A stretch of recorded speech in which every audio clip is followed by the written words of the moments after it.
All right, well, welcome to the NRRA School Recycling Club Town and Gown webinar, Healthy Home, Clean Waters. During this workshop, we will investigate household toxins, primarily cleaning chemicals and personal care products.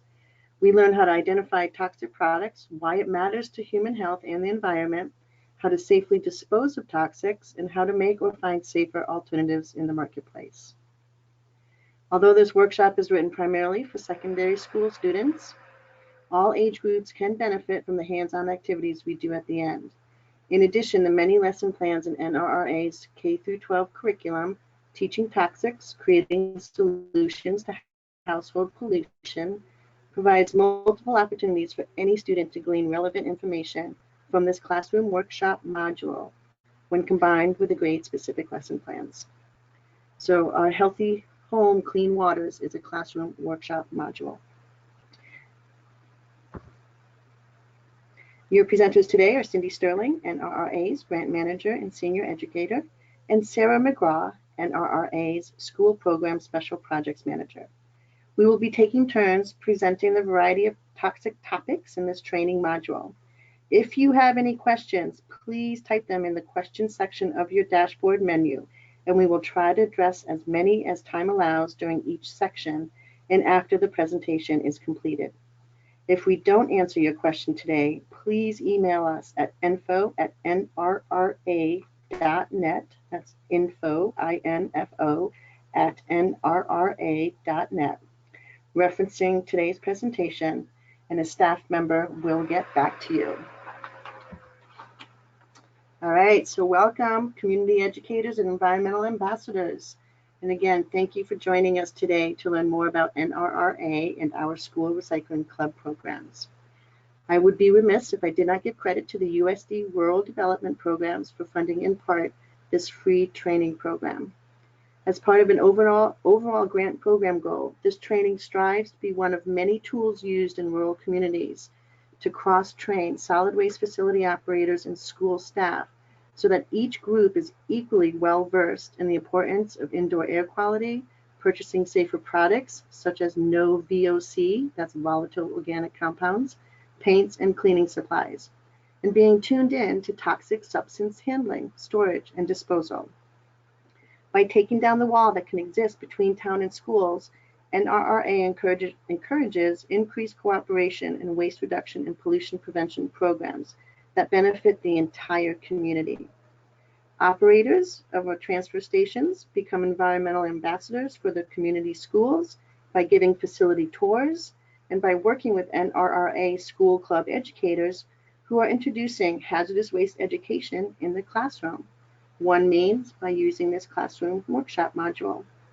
Our hope is that the cross-training program, appropriately titled Town and Gown, will create a solid connection between decision makers, solid waste operators, and schools, so we all may reduce the redundancies in waste hauling, save money for the towns, and facilitate the removal of potentially hazardous waste in schools and homes and even businesses.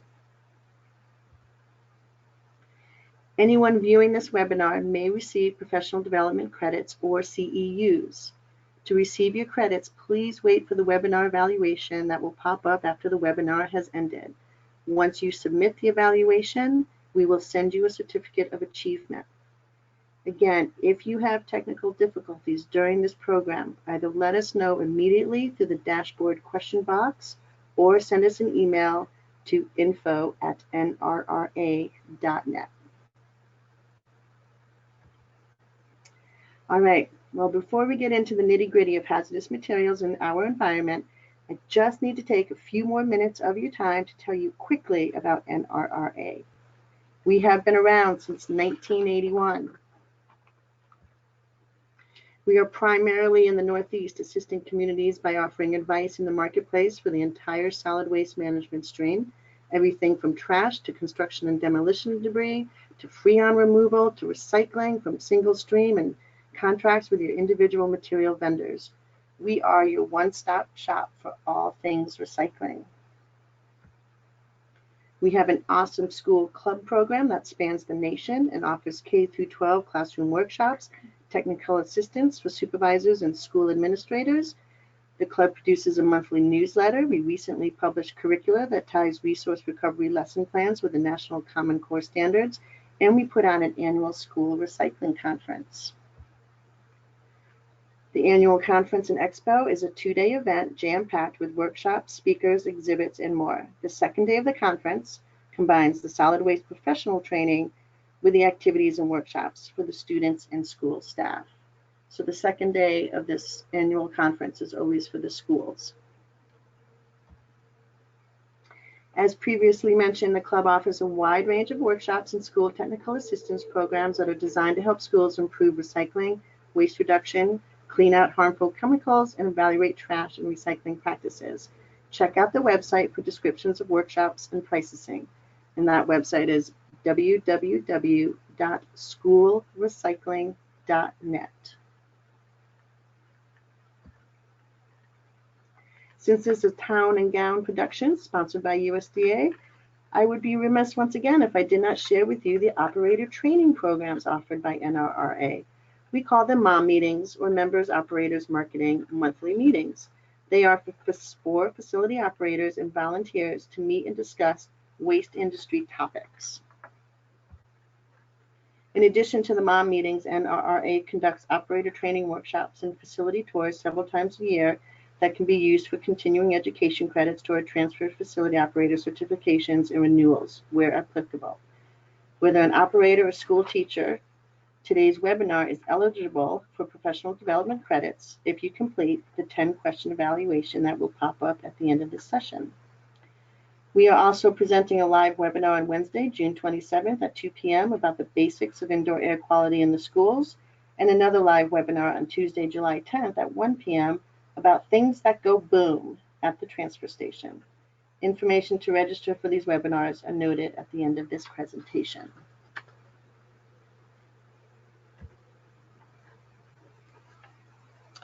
So here we go. Now let's begin our training module, Healthy Home, Clean Waters. Remember, if you have any questions, please type them into the question box of your dashboard.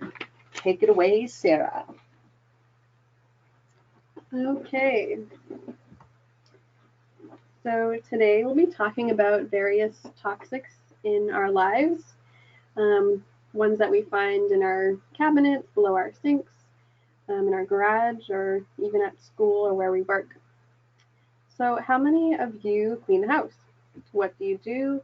What products do you use? Which ones are your favorites? And think about, why do you use these cleaners? Some products may be more toxic than others, but what does this really mean?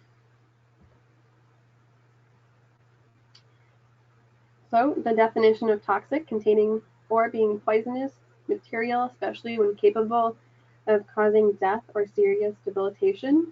And here's just a short list of many products that contain chemicals, some of them being arts and crafts, automobile chemicals, flame retardants, health and beauty products, lawn care, pesticides and insect repellents, and even some pet care products.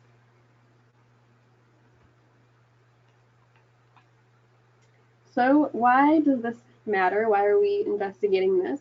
Well, there have been 102,000 and plus and growing new chemicals since World War II. Manufacturers safety test their own products. Synthetic chemicals are petroleum-based and are persistent, meaning that they last, and you can't dilute them. They will just be around forever, basically. Newborns tested average 200 toxic chemicals, which can be a kind of a scary thought to think about. A study in France found that a history of occupational exposure to pesticides more than doubled the risk of developing Alzheimer's disease. So more reasons why it matters. So the pace of exposure has increased as time goes on.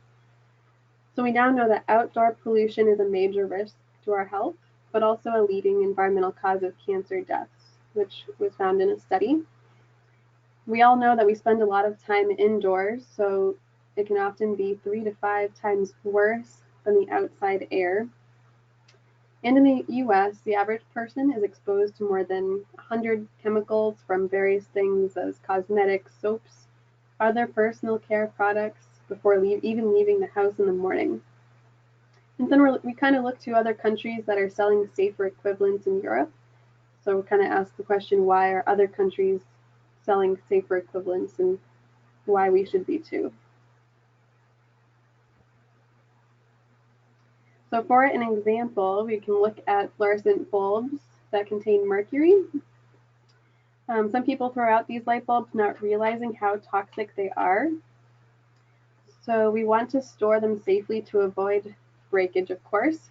But in case accidents do happen, we want to evacuate the room, ventilate for at least 15 minutes, use protective equipment, gloves, cardboard, damp paper towels, and tape to clean up. Do not vacuum this up, which can contaminate the vacuum itself and the air around. And then please place in a sealed container, make sure it's labeled mercury, and dispose of as hazardous waste. So looking at mercury and how it can affect our ecosystem and the environment. Another way mercury can get into our water systems is through smokestacks. As you can see, the mercury gets into the atmosphere, condenses into rain, falls to the earth, and flows into the water, affecting plants, animals, and humans.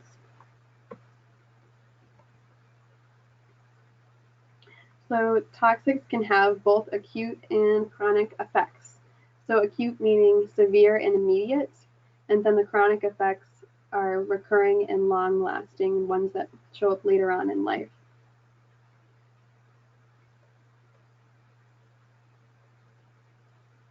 So acute, so characterized by sharpness or severity. Some effects can be eye, nose, throat irritation. You might experience dizziness, tremors, or muscle weakness, headaches, blurred vision, excessive sweating, or fever. So these may show up if you're using a product, a harsh chemical. You want to make sure that you're using safety equipment, but if these things might occur if you're using these chemicals. So chronic health effects, such as birth defects, hormone disruption, which we'll talk a little bit about, immune system damage, mutation, or organ damage. So some long-term effects that might show up later on in life.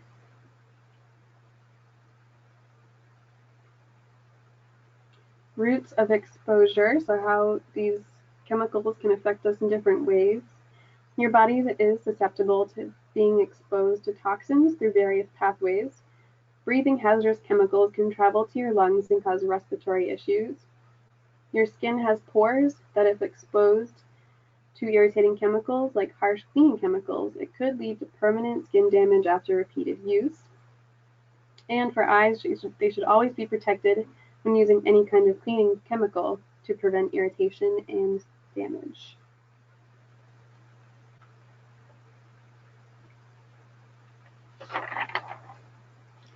So chemicals and dangers to especially children. So young children are very vulnerable.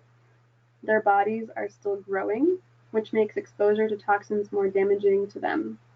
And according to a Harvard University Center on Developing Children, exposure to toxins before birth or early in life can have a devastating and lifelong effect on the development of the children's brain. And so they can affect immature immune and organ systems. Children tend to eat, drink, and breathe more per pound than adults. They are playing at ground level, so making them closer to these chemicals or objects. They have more hand-to-mouth behavior, and of course there are still many years ahead.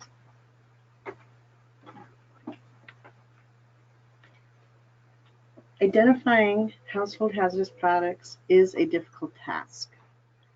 What does the label tell us?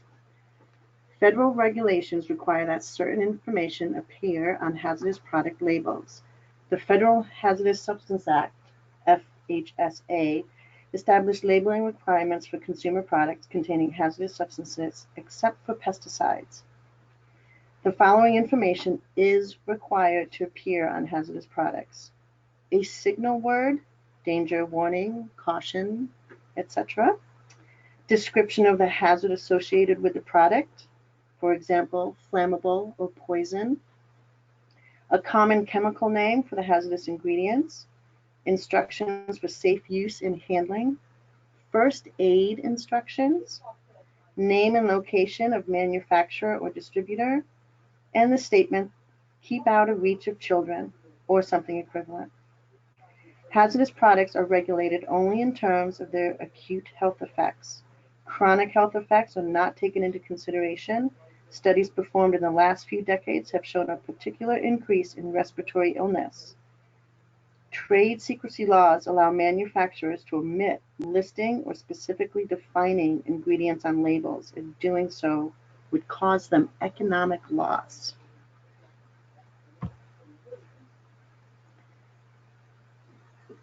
Poison and danger are equated with toxic, highly toxic. These materials cause immediate or long-term negative health problems. Exposure to these materials with this signal word may result in injury, illness, or death. Examples of toxic materials found in the home are paint stripper, methylene chloride, pesticides, chlordane, and wood preservatives, pentachlorophenol. Danger is a single word that warns consumers about the hazardous level associated with using this product. But these single words do not appear alone on the front of the label. As I previously mentioned, the term toxic must be on the label because it also describes the type of hazards associated with using the product. These, again, include flammable, reactive, corrosive, and toxic. So you have the single word, danger and poison, and then also what is the hazards associated with the product. Warning, it's moderately toxic. By just looking at this, it says a lethal dose is a teaspoon to a tablespoon. Typical label statement will read may be fatal if, may include such products as floor cleaners and disinfectant sprays. If the label also said corrosive, this would warn the user that the materials destroy metal surfaces and living tissues. They chemically change what they touch. Practically everyone in the North has seen corrosion in one form or another. Road salt, used on icy roads, is famous for its ongoing corrosive relationship with cars. So it could be warning, moderately toxic, but corrosive, meaning that it's acidic or caustic. And again, some examples of corrosive materials would be oven cleaners, bathroom cleaners, and pool chemicals. So maybe their signal word may not be warning, but would be poison or danger instead. Caution is the lowest. It's the low toxicity. Lethal dose is an ounce to more than a pint. The lethal dose within the caution category is very broad. Thus, products within the caution category have varying degrees of safety. Some products are very safe, while others may still contain one or more ingredients of concern. Typical label statement will read harmful if. And if you saw reactive accompanying the label, reactive would mean materials are very unstable and interact with substances around them. They are explosive and can sometimes create toxic fumes. Or maybe you see flammable on the label with caution.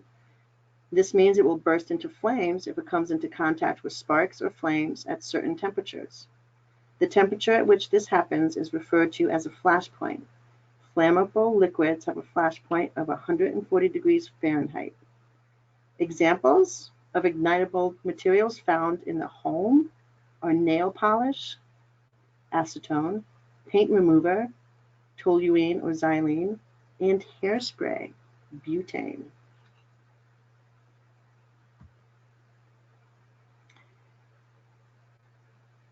If there is no single word, it is saying that it's least toxic. No precautionary statements are required. Caution signal word is optional. The thing to remember is if a material is considered hazardous, if it is radioactive, has dangerous biological characteristics, or has certain chemical properties. Many hazardous products have more than one of these hazardous characteristics. If there is no single word, then can we assume that it is safe? This is where looking up the safety data sheet can tell you more than a label is required to. The SDS is designed to be a comprehensive source of information that contains important use, storage, first aid, and disposal information.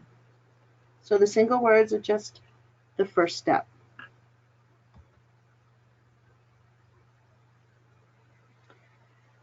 Things that your labels might not say. They may not list the ingredients. Many cosmetics do not list any ingredients. They are not required to do so. According to healthline.com, and I quote, "Ever wonder why you never hear any notices or warnings about cosmetics and beauty products? That's because there's no regulatory agency or task force responsible for checking products before they make it to the store or salon shelf. The law states that any product that enhances the appearance of skin is cosmetic, while anything that changes the actual structure of the skin is a drug. The Food and Drug Administration, FDA, does pay attention to the latter. Manufacturers sometimes use generic terms or vague language rather than reveal the specific chemical identity of their product. Two common generic terms are petroleum distillates and organic solvent. Petroleum distillates are a broad range of compounds which are made when crude oil is refined. Petroleum distillates have varying degrees of toxicity, ranging from highly toxic benzene to petroleum jelly, generally accepted as non-toxic. Specific organic solvents similarly have a wide range of toxicity and flammability. Organic solvents include acetone, isopropyl alcohol, and methylene chloride. Some ingredients listed on labels describe the function of the chemical ingredient, like it's a grease cutter, polishing agent, rather than telling the consumer what specific chemical ingredients are used. And some terms may be deceptive, such as active and inert. The term active refers to those ingredients that actually do what the product is intended to do. Inert refers to any other substances in the product, usually the vehicle that makes the active ingredient easy to apply and allows it to perform the job. Consumers often assume that inert means non-toxic. Inert ingredients may be just as hazardous as the active ingredients, or even more so. For example, methylene chloride, a carcinogen, is often an inert ingredient in disinfectants. Although DDT has been banned as an active ingredient for use in the United States, it is still used as an inert ingredient in some pesticides. Another misleading term that is used is non-toxic. It is important to note that non-toxic has no regulated or legal definition, and therefore the manufacturers may use it as they desire. And as I said before, if you really want to know what you're exposing yourself to, look up the SDS sheet for the product. What to look for. It is difficult to determine if green products are truly environmentally safe because many advertising claims, for example, green, environmentally friendly, or non-toxic, have no legal definition. Many of these products have not been analyzed for the long-term health and environmental effects. It should also be noted that many labels have incorrect first aid advice. Consumers should never assume that first aid information listed on labels is correct. A study conducted by the New York Poison Control Center found that 85% of the product warning labels studied were inadequate or incorrect. NRRA's Teaching Toxics, Creating Solutions to Household Pollution curriculum highlights looking at labels specifically in the 4th to 6th grade module, where the students determine how to identify a hazardous product by examining product label. So if you're looking for, as best you can, a non-toxic product, you can always look for the green seal or eco logo symbol. Know to avoid chlorine, which is harmful. It is a caustic chemical. And then look for natural products that they say their ingredients are citric acid, hydrogen peroxide, alkyl polyglucoside. The word free is a help too. It means that there is no color and no fragrance.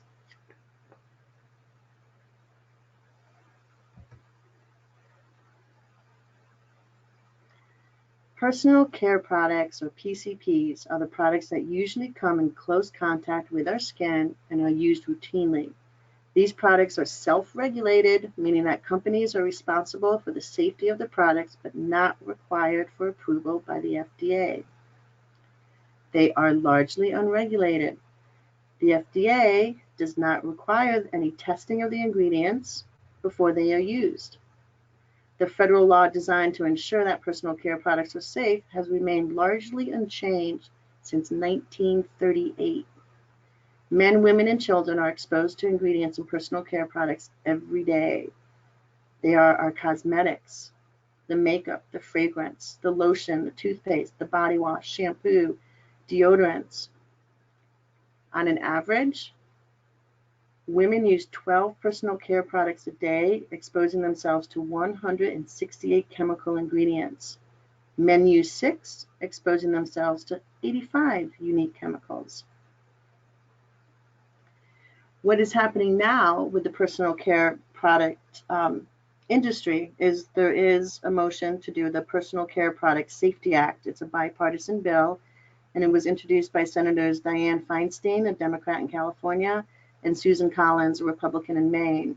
And they are looking to reform the regulation of personal care products, requiring companies to ensure that their products are safe before marketing them and giving FDA the tools it needs to protect the public. So what they're asking of is that the FDA could review the safety of ingredients. Each year, the agency would do a safety review of 5 ingredients and contaminants. At the outset, these would include formaldehyde-releasing chemicals and long-chain paraben, which we find in many of the skin products. The Act would give FDA the same tools for ensuring the safety of personal care products as it uses to regulate food and drugs. And the companies would be required to disclose the ingredients they use to the FDA.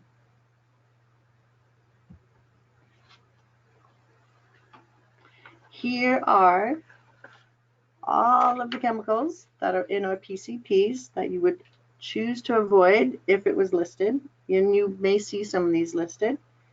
And of course, you don't need to remember all these chemicals that are found in the personal care products. What's important is to read the labels and look up the chemicals you don't recognize. There's a really great website. It's the ewg.org. This is the site of the Environmental Working Group. They're a nonprofit, nonpartisan organization dedicated to protecting human health and the environment. They have a part of their site, EWG's, is called Skin Deep Cosmetics Database. So you would go into that database and it provides the opportunity for consumers to find products and ingredient safety ratings, health information about the cosmetics ingredients, and smart shopping tips you can trust. So you simply would type in your PCP product name, for example, Rejuva Minerals Multi-Purpose Pressed Powder for Eyes and Face, White Diamond. And you can find out if the product is safe, or if you want to know if a particular ingredient is safe, or if you're allergic or want to avoid it for other reasons. The database contains information about possible health concerns, which products contain it, other names, and a whole lot more. So when you do have your PCP, if you're looking at your PCP label right now because you went to your bathroom and your medicine cabinet, you see some of these ingredients listed. Then you can always go to the ewg.org and look further into that ingredient, or you can just take your product and look it up on the database. So what's the big deal about all of this? Why should we care? As mentioned earlier, endocrine disrupting compounds can be found in many PCPs. The endocrine system directs how and when development happens throughout the body through the slow release of hormones. New studies are showing that chemicals with endocrine disrupting compounds can cause biological changes in the body through low doses. This is why our young girls are maturing much earlier than they did maybe 20 years ago. Many personal care products contain chemicals that disrupt hormones. For instance, the parabens that I previously mentioned, common preservatives in cosmetics, and the triclosan, a common active ingredient in antibacterial soaps and hand sanitizers. They have been shown to disrupt hormones. And here we have a diagram from the Hormone Health Network, just giving you that graphic of how the chemicals can alter the biological processes in the body. And you may not notice any significant changes in your body now, but they may surface at a different stage of development or age. So they impact the body in the neurological and behavior changes, in your metabolism, reproduction, growth, and development. Current chemical screening programs are inadequate for finding endocrine disruptor effects. And this again is why it's really important to have some tools where you can look up the ingredients, since the label may not mention it all, and you can get a head start on that, or why it's very important for the Safety Act to be put into place. So with our personal care products, what is safe? Well, without government regulation of personal care products, third parties are stepping up to test and certify the non-toxic products. So we have the EWG site, and then we also have these labels that are being placed on products. Made Safe, it's the only current seal for personal care products, cosmetics, cleaning products that scientifically test products for toxic ingredients. Good Guide is an online search tool that rates products according to the toxicity. And then the Campaign for Safe Cosmetics is a product of the Breast Cancer Prevention Partners, who aims to educate and advocate for eliminating chemicals of concern from beauty products and also disclosing all ingredients on the labels. And again, back to the Skin Deep, and I just keep mentioning that site because it's so simple. All you have to do is type in your product's manufacturer and what its name is. And their rating that they do reflects the number of scientific studies in the published scientific literature.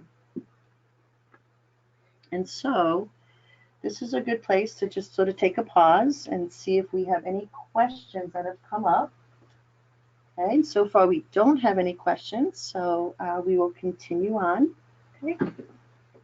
If you do have any questions, please feel free to type them in the dashboard at any time. We will be monitoring them throughout the webinar. So next, we'll be talking about toxins that end up in our environment, how they end up downstream. So from your home, they can go to landfills that end up in our waterways and have long-term impacts. From household drains to the aquatic environment, what you choose to clean your house, use on your body, or in your yard will make its way to streams, rivers, and eventually the ocean. Cities spend millions of dollars treating drinking water to eliminate contaminants, but the more chemicals we add from our homes will eventually come back to affect us. So looking at toxics in our trash, so at the landfill, toxins will leach into the groundwater, evaporate into the air, and persist. Household hazardous waste entering landfills can potentially contaminate water supplies. When precipitation enters landfills, it percolates down through trash, picking up contaminants, including household hazardous waste. So this contaminated liquid is called leachate, can enter the surrounding environment. Many factors influence where contaminated water can travel, including soil type. So by dumping, flushing, and pouring toxics down the drain, all things we do not want to do and avoid, will end up as ground runoff and filtration through the soil. And then looking at our water treatment systems, some people have private septics, so that it goes through a private septic system, and then you have a municipal wastewater treatment.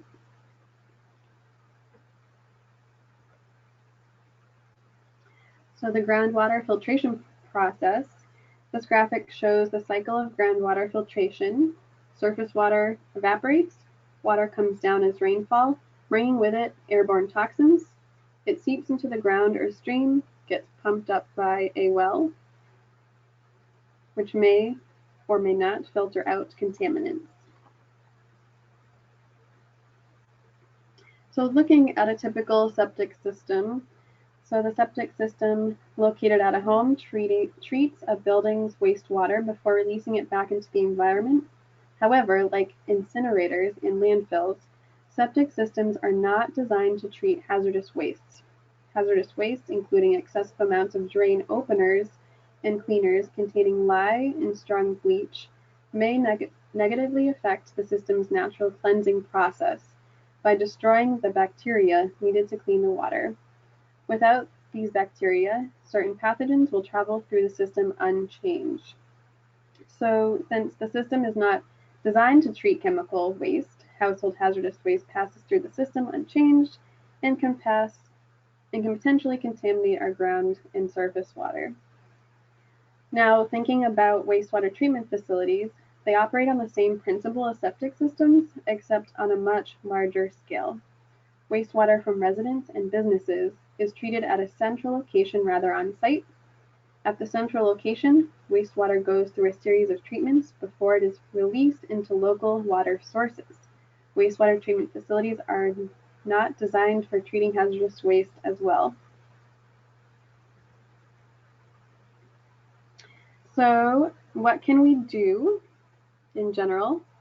Many transfer stations offer a household hazardous waste day.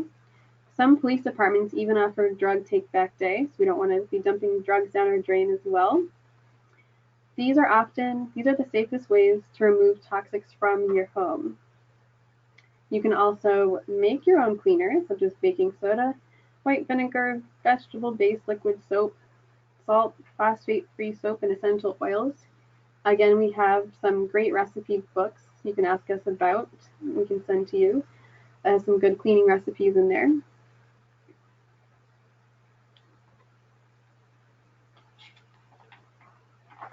So when looking for safer cleaning products, when you're at the store or searching online, be sure to read labels on all of your cleaning products.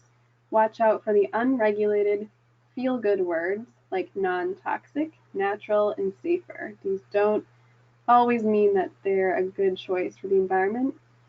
And if you're unsure, look for these labels, such as the Eco logo in green seal, and the EPA has a seal as well.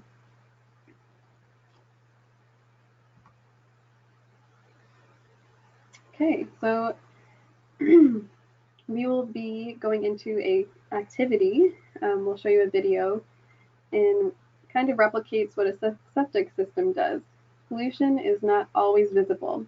In fact, what we cannot see is often the most difficult to clean up. Chemical contamination is the most difficult type of water pollution to treat. The following activity parallels how water is cleaned in septic and treatment facilities. These systems are able to clean water of most solid and biological wastes, but they are not able to clean hazardous chemical waste. Although chemical waste may be diluted so that it is no longer visible, it does not mean the water is free from contamination. All right, so the activity that we're doing today that you will, what we're going to do is just do a little bit of the beginning of it. It's actually a 2 to 3 class period activity. And we're going to do just a little beginning part, which I will guide you through. And then we're going to jump to the video that shows how we can clean up the water or try to remove the hazardous waste from polluted water. So the activity comes from our NRRA's K through 12 Teaching Toxics, Creating Solutions to Household Pollution. This one is written for 4 to 6, but can be adapted to other grade levels. In addition, each of the lesson plan references the Common Core alignments for each grade level. So if, you know, teachers have to meet their testing and make sure they're meeting the Common Core, we have listed in the margin, the left margin of all of our lesson plans, the Common Core alignments. So for example, today's activity enhances speaking and listening skills, that tone, comprehension, collaboration, presentation of knowledge and ideas. And then mathematics skills, that's strength and measurement, data, statistics, and probability, and writing skills for purpose. So that's why it's a 2 to 3 class period activity, because it fits in all of these skills. And it is specifically for grades 4, 5, and 6 when it is talking about those common core skills. These hands-on activities are a great way to accompany any lesson while teaching students about protecting the environment. And I'll make a plug that the curriculum is available for purchase by contacting the club at NRRA.net. And then you can also just contact the club for the pricing. So now let's wade through water pollution. And as I said, I'm just going to start with how the activity begins, skip a few things, and then we'll go right to cleaning the water. So I'm asking you to close your eyes and imagine you're a drop of water. I am a droplet of rain. I'm falling from a dense cloud high above the earth. I'm a cold bubble of water, small as the head of a nail. As I drop down from the sky, I can feel the earth's warmth. Lower and lower, faster and faster I go. Swoosh! I slide onto a big sign that feels like cold metal against my sides. Soon after sliding down the sign, I roll off onto a large trash pile. Phew! It must be the town dump. There are so many layers of trash. I pass through last night's coffee grinds, a laundry detergent bottle, old fingernail polish, comic strips. Ugh! Now I'm oozing through motor oil, old paint cans, and antifreeze. I feel myself getting heavier and heavier, way down. As I travel through leftover watermelon rinds from the July 4th parade and firecrackers that never exploded, I hear a little voice. It is so soft. At first I can't hear. I strain my ears to hear. The soft, squeaky voice says, "Take me, take me, take me with you." Take me with you. What does that mean? I don't understand the message. You may now open your eyes because we are ending the visualization and imagery section. It does go on though about just how the water droplet eventually becomes leachate. And then the students are asked afterwards, where they sit in a circle and they contemplate where they ended up as a water drop. So like what part of the water cycle, of course a part of this lesson is to introduce the water cycle. And then discussion surrounds what is leachate, what makes it polluted, listing the different types of pollutants that the raindrop encountered, and then what else pollutes water. And then finally the students create an ending to the story. The ending should describe the rest of the journey of the dreaded landfill leachate. Where did it go? What was its effect on the environment? And then lastly, whoops, hold on a second. I hit the mouse by mistake. And lastly, how to clean up the polluted water. So we did prepare a brief video of the materials needed and the process to restore a polluted sample of the dreaded landfill leachate to its original clean state.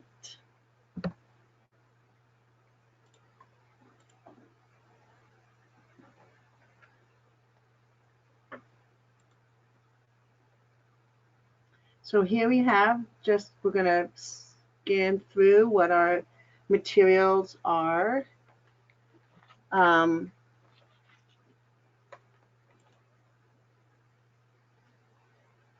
These would be what a teacher would put together to do the experiment. You could do this in 4 sections, 4 groups, or you can just do one big table like you're going to see us do today. We're going to use all of the filters into one water source. But in the classroom, you could have different sections set up with different filters. So we need to start with, it's always good to have a few extra containers on hand for storing the materials, comparing the water samples, etc. The empty yogurt container, we hold the pollutants in that, and you'll see what the pollutants are. And then we have some of these pollutants, the aluminum foil, the plastic. We're gonna, as you can see here, we have the jar with all the pollutants in it. That's something that the teacher can prepare ahead of time, as we did, or you can have all of your pollutants out on the table like we have here, and then ask the students, you can refer it back to the story and ask the students, what did that raindrop run into when it went through the landfill?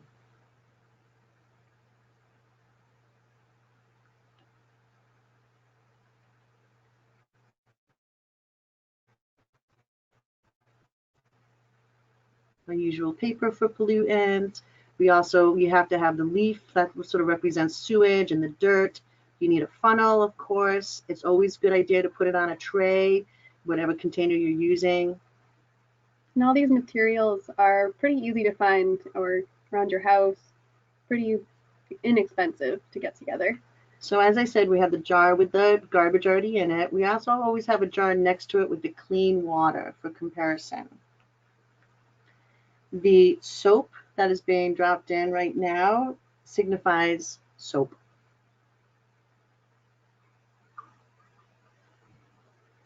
The oil, this is just basic vegetable oil, it's going to signify motor oil.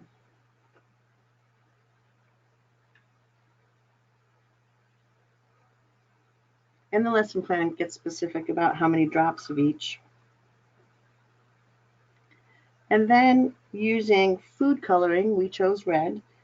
That is signifying our household hazardous waste. So we have a jar that's half filled with water, has all of our garbage in it, has the liquid waste, motor oil, soap, detergent, and other HHW chemicals. Stir it up.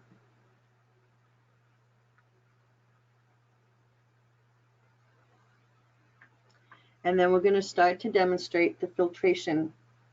And the goal here is just to see what material actually can clean that waste, that water, the best. And then, of course, the constructive thinking following once you see what's going on.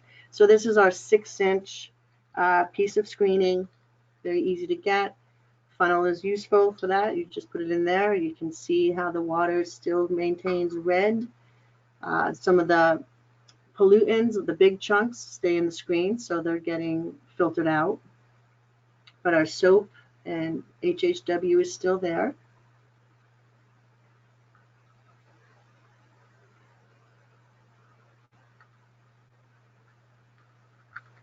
Basic coffee filter we'll use next. Paper as our filtering product.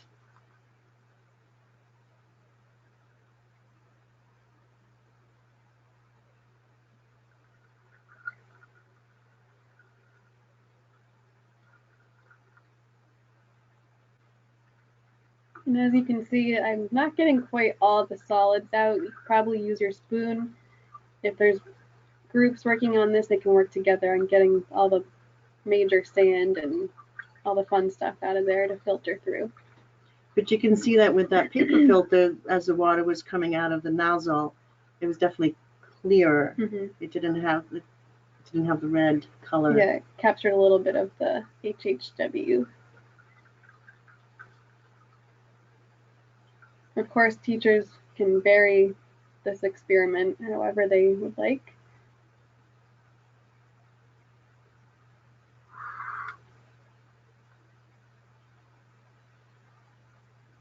Using a sponge next. Just one sponge. We cut it down to fit the filter.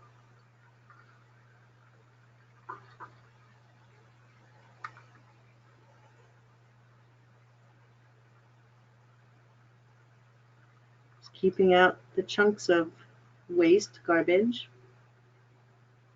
And this is where, using separate jars, individual jars for each of these screening mechanisms would be useful for comparison.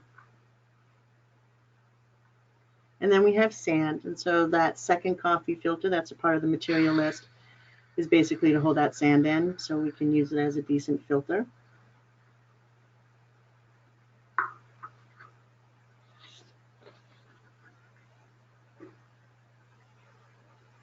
Some lovely colored water there from our sewage, the leaf waste.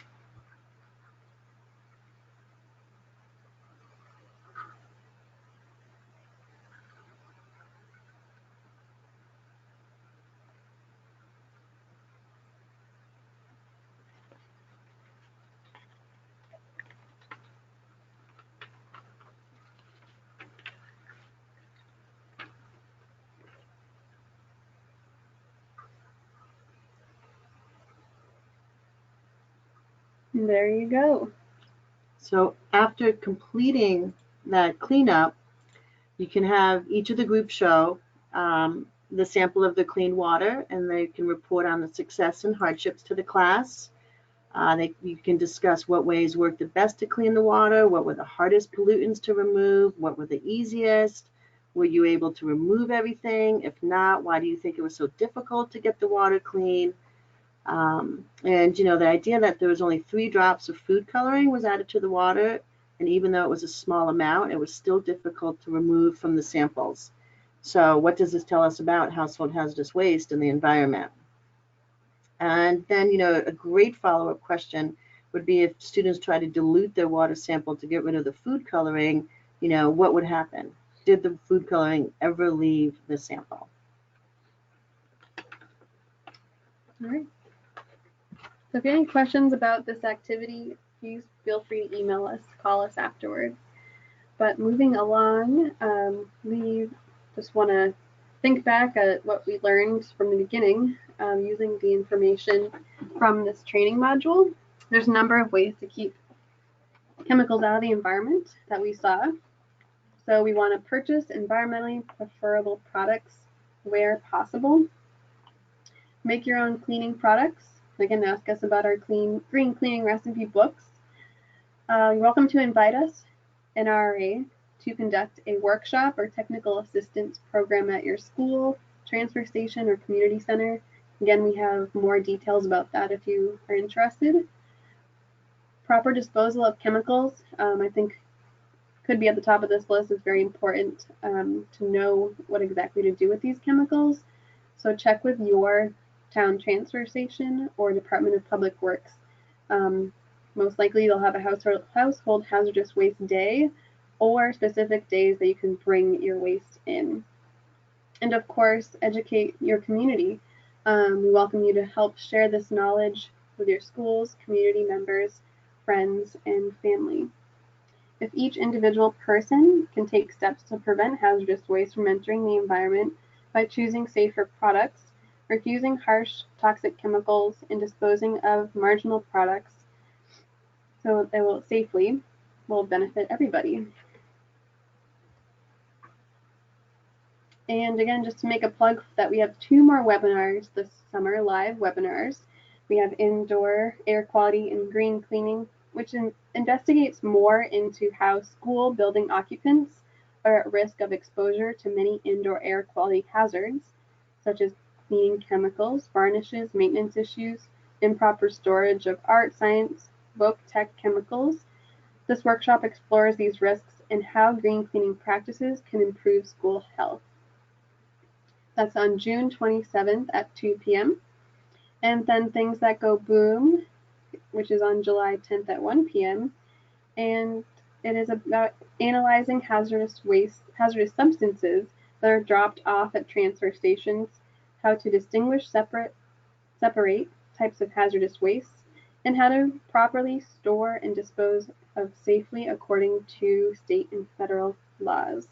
So mark these down. You will get reminders about them and how to register for them as well. Suggestions for additional research, which we used for this webinar, the Personal Care Products Council, Federal Insecticide, Fungicide, and Rodenticide Act, the Environmental Working Group again, Safer Chemicals, Healthy Families Coalition, and the Breast Cancer Fund. Some of the cited sources that we use throughout the webinar. Again, this webinar is being recorded. So once we're done here and we have it up online on our website, you can go back and, if you missed any information that you wanted to write down, such as these sources, you're welcome to look back. So this concludes our classroom workshop, Healthy Homes, Clean Waters. We want to thank you so much for participating with us today. And please take 5 minutes and answer the questions in the survey following this presentation, which will then allow us to email your certificate of participation within the next week or so once we go through everything. Just to make a note, if the survey doesn't appear, you don't see it, or you don't have time to do it right now, we will email the survey to everyone again. And then if you already took it, you can ignore it if you didn't have a chance today to take it. But now we will take any questions that people have. We'll hang around for a few minutes longer to see if there's anything anybody has. Let's see what questions we have. Oh, we do have one question that's come in. Workshop is pretty sophisticated for elementary and middle schools. How do you adapt it for these age groups? This is not the classroom workshop. So yep, so this isn't the actual classroom workshop. We've adapted it for educators and solid waste professionals. So what we do is, depending on the grade that we're working with, we will adapt the workshops according to age. Again, if you have questions about any of the workshops, including this one, you're welcome to give us a call, contact us. Okay, wait, there's another one that's just come in. How can I translate this into my transfer station tour? Well, thank you. That seems to come from an operator. Do you want to answer this one, or do you want me to? You go ahead and answer. Because you've done that. You've been able to do that.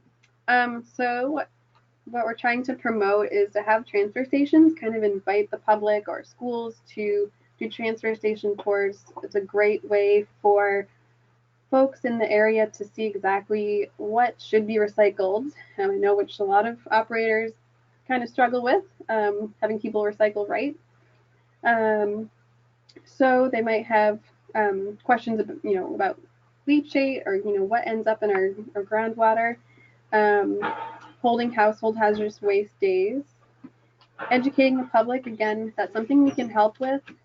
That's why we're having this webinar today, to kind of give transfer stations and educators ideas for how to communicate with the public. And then again, we have our great recipe books. Yeah, and also I was thinking that, if the teachers are using this in their classroom and using some of the lesson plans from our teaching toxics, they can always invite the transfer station operator to come into the classroom as well, and speak about what goes on with a household hazardous waste day. They can go around and bring in products that maybe they collect that are common products collected at a household hazardous waste day. And just, it's nice that the transfer station operator has more time getting to know the students, and then the students can go home. And again, many of these activities in teaching toxics has a lot of homework stuff to pull in the parents and the family in the research of what is hazardous in their home. And so again, that I guess goes towards how can I translate this into a transfer station tour. Okay, well, if you don't have any more questions, again, thank you so much for joining us today.